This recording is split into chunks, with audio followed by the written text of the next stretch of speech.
추수감사절은 우리가 한 해 동안 걸어온 길을 돌아보게 하는 매우 중요한 절기입니다. 그런데 우리가 이제 뭔가를 이렇게 돌아본다는 것은 생각보다 쉽지 않습니다. 사람은 본능적으로 자신이 원하는 장면만 기억하고 불편한 장면은 빠르게 잊으려 하기 때문이죠. 풍성함이 있었다면 그 장면에 오래 머물고 싶고, 부족함이 있었다면 서둘러 빨리 이 시간을 지나치고 싶어 합니다. 그러나 하나님은 이스라엘에게 절기를 주시며 이런 인간의 마음 구조를 다루셨어요. 단순히 감사하라라고 명령하신 것이 아니라 감사하는 마음을 잊지 않도록 절기를 만들어 그들이 계속 기억하고 생각나게 하셨던 거예요. 우리가 추수감사절에 모여 예배드릴 때 하나님이 보시는 것은 우리가 손에 들고 온 그동안 수고한 삶의 열매, 이것도 중요하죠. 그러나 이것보다 뭘 보느냐? 우리 마음이 어디를 향하고 있는가? 우리 마음의 중심을 보신다는 거예요. 올해 무엇을 얻었는지가 아니라 무엇을 내 삶의 중심에 두고 살았는지를 보신다는 거예요. 사람은 풍요를 손에 쥐면 그 풍요를 더 가지고 싶어 합니다. 백만장자가 되면 억만장자를 꿈꾸는 거예요. 멈출 줄을 몰라요. 그래서 소유는 늘 더 많은 소유를 요구합니다. 오늘의 충분함으로는 마치 내일의 불안을 잠재우지 못한다고 생각하도 우리는 계속 하나님 더 주세요. 제가 잘 관리할 수 있습니다 라고 하지만 생각대로 되지 않는 게 인생입니다. 그런데 성경은 이 흐름이 얼마나 위험한지를 반복해서 경고합니다. 풍요 자체는 죄가 아니지만 풍요는 언제든지 하나님을 향한 우리의 시선을 흐리게 혼탁하게 만들 수 있기 때문에 신명기 8장은 그 경고를 가장 분명하게 들려줍니다. 신명기 8장 12절에서 14절입니다. 내가 먹어서 배부르고 아름다운 집을 짓고 거주하게 되며 또 내 소와 양이 번성하여 내 은금이 증식되며 내 소유가 다 풍부하게 될 때 내 마음이 교만하여 내 하나님 여호와를 잊어버릴까 염려하느라. 여호와는 너를 애굽 땅 종되었던 집에서 이끌어. 염려하시는 거야. 네 하나님 여호와를 잊어버릴까 염려한다. 왜? 하나님으로부터 그 모든 것이 축복으로 주셨는데 하나님을 잊어버리면 하나님으로부터 더 이상 공급받지 않게 되니까 하나님이 사랑하는 백성의 삶은 어떻게 될까요? 순간적으로 타락하게 되죠. 추락하게 되는 거예요. 여러분, 모든 추락에는 이유가 있습니다. 그냥 갑자기 사람이 추락하는 게 아니에요. 하나님은 이스라엘이 약속의 땅에 들어가 배부르게 될 때를 알고 계셨습니다. 포도원, 올리브나무, 샘물, 양과 소의 번성, 그리고 넓어진 집들. 그런데 바로 그때가 가장 위험한 순간이라는 거예요. 풍요가 하나님을 밀어낸 순간, 하나님 없이도 마치 내가 살 수 있을 것만 같은 그런 착각이 그 순간에 스며들기 시작하는 거예요. 예전만큼 하나님이 더 중요하지 않는 거예요. 무슨 일만 있으면 하나님께 우리가 다가가서 무릎 꿇고 하나님 어떻게 해야 됩니까? 마치 다윗처럼 너무나 귀찮은 듯이 하나하나 꼬치꼬치 물었다면 이제는 내가 필요한 것만 선택해서 묻게 되는 거예요. 그래서 풍요가 기쁨을 줄 것 같지만 사실은 그 기쁨이 하나님을 잊게 만들 때가 너무 많았습니다. 반대로 하박국의 현실에는 아무것도 남아있지 않았어요. 그런데 바로 그 자리에서 하박국은 하나님으로 인한 기쁨을 찾게 됩니다. 여러분, 그는 없는 것을 있는 척하지 않았어요. 아픔을 억지로 포장하지도 않았습니다. 그는 오히려 자신의 결핍보다 더 크고 위대하신 하나님을 바라보았던 거예요. 우린 때로는 우리의 아픔과 우리의 결핍을 막 포장하고 숨기려 합니다. 우리의 상처도 숨기려 하기 때문에 그래서 안에서 더 굶고 굶어서 나중에 손도 대기 힘들 정도로 어려운 지경에 가는 거예요. 그래서 어려울 때 부모님들이 그러잖아요. 아프면 소리치라고, 아프면 아프다고 하라고. 소병 앓는 거는 도움이 안 된다고. 손은 아파도 음매 이렇게 맞지 아프다면 소리 안 하잖아요. 그런 이야기를 많이 들었습니다. 사랑하는 여러분, 성경이 우리에게 반복해서 보여주는 진리는 단순합니다. 기쁨의 근원이 언제나 하나님과의 관계에 있고 결코 소유의 양이 있지 않다는 사실이에요. 제가 하는 말씀이 아닙니다. 하나님이 우리에게 주시는 선물 중 가장 큰 선물은 많이 가지게 하심이 아니라 하나님 자신을 누리게 하는 것. 하나님의 자녀로서 우리가 하나님의 말씀에 따라 우리가 순종할 때 하나님께서는 우리가 생각했던 것보다 더 많은 것을 누리게 하시고 더 높은 곳을 올라가게 하셔서 그리스도의 향기를 세상 사람들에게 흘러 이렇게 영향을 끼치게 그렇게 하는 거예요. 그래서 추수감사절은 손에 있는 열매가 아니라 그 열매를 주시는 우리 좋으신 하나님을 다시 바라보는 시간이다. 하나님은 우리가 이 땅을 살아가기에 필요한 만큼 주시죠. 때로는 그보다 많이 주시기도 합니다. 그때는 너무 좋죠. 막 어찌할 바를 모릅니다. 때로는 적게 주시는 것처럼 보일 때가 있습니다. 그러나 그 어느 경우에도 하나님은 소유의 즐거움보다 하나님과의 관계에서 오는 기쁨을 우리가 먼저 누리기를 원하시는 거예요. 그래서 우리는 이렇게 질문해야 합니다. 올해 나는 하나님과의 관계 안에서 어떤 기쁨을 배웠는가? 풍성한 속에서 하나님을 찬양했는가? 아니면 결핍 속에서도 하나님이 여전히 선하시다는 사실을 여러분이 붙들었습니까? 내가 감사한 이유는 손에 있는 열매, 하나님이 축복하신 어떤 결과들이었나? 아니면 그 열매를 주시는 하나님이 내 기쁨의 대상이었나? 사랑하는 여러분, 추수감사절의 기쁨은 다시 한번 말씀드립니다. 소유에 달린 것이 아니죠. 무엇보다 하나님께서 우리에게 예수 그리스도를 보내주셨다는 사실이 우리의 가장 큰 기쁨의 근원이 되는 거예요. 그렇다면 우리가 이 기쁨을 어떻게 지켜낼 수 있겠습니까? 성경은 먼저 풍요와 결핍의 자리에서 가장 조심해야 할 이 두 가지를 우리에게 알려줍니다. 첫째, 풍요는 축복이지만 하나님을 잊게 만드는 위험이 될 수 있다. 신명기 8장에서 하나님은 이스라엘에게 단순한 조언을 준 것이 아니죠. 앞으로 반드시 마주하게 될 우리 마음의 변화, 조금 더 나쁘게 말하면 우리 마음의 변질을 하나님은 전지하고 계셨던 거예요. 광야에서는 어떻게 됐습니까? 모든 것이 하나님이 모든 것을 공급하셨어요. 만나가 떨어지면 주워 먹어야 했고 목이 마르면 반석에서 물이 나왔습니다. 그들의 삶 전체가 하나님께 의존하는 그런 삶의 질서에 놓여 있었던 거예요. 그러니까 하나님만 바라보고 있었던 거예요. 그러나 약속의 땅 가나안 땅은 어떻습니까? 이곳에서는 광야의 방식에 통하지 않습니다. 인간의 손으로 농사를 지어야 하고 열매를 돌봐야 하고 집을 짓고 재산을 불려야 합니다. 하나님이 공급하시지만 이 부분이 여러분 중요한 거예요. 하나님이 공급하시지만 그 하나님이 공급하시는 것은 더 이상 눈에 보이는 방식이 아니에요. 예전에는 만나, 이거는 하나님이 주셨지. 이거는 반석에서 나오는 정말 달고 맛있는 이 샘물 하나님이 주셨지. 근데 그 다음에는 내가 일하고 내가 돈 버는데 이게 하나님이 주신 거라고 생각을 할 수가 있어요. 착각하기 시작하는 거예요, 점점. 바로 여기서 인간은 자기 스스로의 노력과 힘으로 할 수 있다는 착각을 하기 시작하는 거예요. 왜? 하나님 보이지 않으니까, 하나님이 느껴지지 않으니까.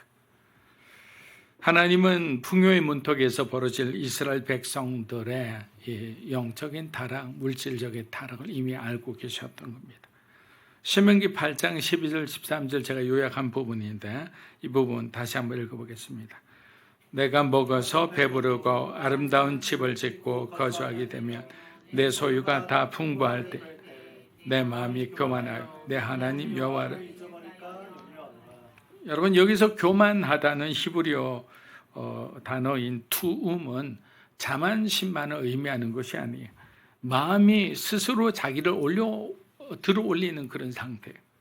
하나님을 대놓고 밀어내는 것도 아니에요. 반역하려는 태도도 아닙니다. 그저 천천히 조용히 자기 마음이 이렇게 하나님 가까이로 올라가는 것. 하나님 보신 위험은 이 바로 조용한 높아짐이었던 거예요. 왜? 교만은 패망의 선봉이기 때문에. 광야에서 모든 이유는 하나님이었습니다. 하나님의 땅에서는 그 이유가 쉽게 어떻게 됩니까? 약속의 땅에서는 내 손에 힘인 거예요. 내가 가진 지혜인 거예요. 내가 가진 권위와 영향력이 이 모든 수확의 주인공이 되고 영광을 받는 거예요. 그래서 하나님은 이스라엘에게 이렇게 분명히 말씀하셨어요. 신명기 8장 18절입니다.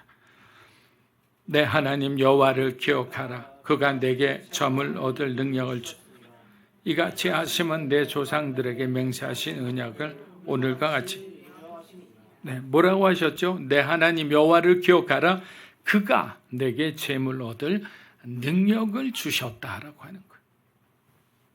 여기서 기억하라는 것은 단순히 어떤 생각 속에 떠올리는 것이 아닙니다. 하나님의 삶의 중심에 모셔오라는 거예요. 거기서부터 우리 인생은 바로 잡히는 거예요. 하나님은 우리가 풍요를 누리되 그 풍요가 하나님을 가리지 않기를 원합니다. 이것이 신명기 8장이 우리에게 주는 첫 번째 부르심이에요. 자, 둘째는 뭐냐? 결핍은 하나님을 다시 바라보는 자리다라는 거예요. 추수감사절 지나면서 우리는 자연스럽게 풍성함을 떠오릅니다. 모인 것, 채워진 것, 하나님 주신 것들을 세어보게 되죠. 그러나 성경은 때론 하나님이 채우심이 아니라 비우심을 통해 우리를 가르치시기도 합니다. 풍요가 감사의 조건이 되지 않도록 하시고 하나님 자신이 우리의 감사의 근원이 되게 하시는 거예요. 이런 작업은 예수님이 말씀하신 자기를 부인하고 자기 십자가를 지고 예수님을 따르라는 이 말씀 속에 이 모든 것이 담겨 있는 거예요. 자, 우리의 힘이 아니라 이 모든 것이 하나님이 공급하시는 힘과 지혜로 했습니다. 또 이 물질이 하나님의 것입니다. 이 영향력과 이 모든 것이 하나님의 것입니다라는 것을 인정할 수 있는 것은 결국 예수님의 말씀 속에 있다고 했잖아요. 자기를 부인할 수 없는 사람은 이러한 것에서 절대로 자유할 수 없습니다.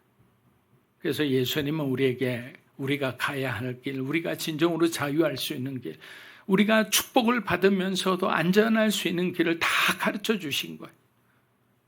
그것을 우리가 무시해서 우리의 것이 안 될 뿐이죠.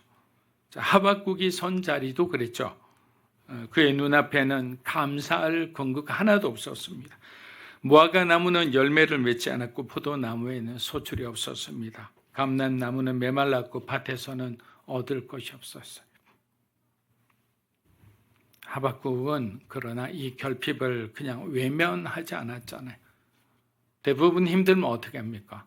직장에서 나가거나 집에서 나가거나 어떤 자기가 어렵고 힘든 자리를 그냥 내려놓고 도망갑니다. 이스라엘 전체가 겪고 있는 이 상황을 하박국은 하나님 앞에 그대로 인정했습니다. 하나님, 우리의 죄 때문에, 우리의 잘못 때문에 하나님 주신 말씀을 우리가 흘려 들었기에 이 어려움들이 온 이스라엘의 가정에 이런 일들이 일어났습니다라고 고백하는 거예요. 그러면 하박국이 그 중에서도 특별했던 이유는 뭐냐? 상황을 솔직하게 인정하면서도 끝까지 하나님을 향한 시선을 놓지 않았던 거예요. 이것은 사실 우리가 가장 잘 넘어지는 부분이기도 합니다. 축복을 받을 때는 감사가 마음 깊은 곳에서 자연스럽게 흘러나오지만 고난이 찾아오면 우리는 금세 이렇게 말합니다. 하나님, 왜 하필 나입니까? 라는 말을 합니다. 그래서 외국에서 강의하는 목사님들은 이렇게 표현하죠. 이 왜 하필 나입니까? 조금 덜 떨어진 미성숙한 그리스도인들이 가장 많이 말하는 게 무엇인지 아십니까? 라고 질문을 해요. 학생들이. 그러고 나는데 그게 바로 Why me라는 거예요. 여러분, Why me 신앙으로는 절대 하나님이 말씀하신 그 수준으로 우리가 성장할 수 없다라는 거예요. 그게 뭡니까? 그 다음 Why me 대신 뭐면 Yes, Lord라는 거예요. 예, 알겠습니다. 주님이 이 고난을 주셨다면 제가 이 고난 속에서 하나님의 뜻을 발견하겠습니다. 주님이 이 어려운 과제를 우리에게 주셨다면 아무에게도 주목받지 않는 일이라도 제가 이 일을 감당하겠습니다. 이게 진정한 그리스도인의 삶이라는 거예요. 네, 많은 학생들이 거듭거렸죠.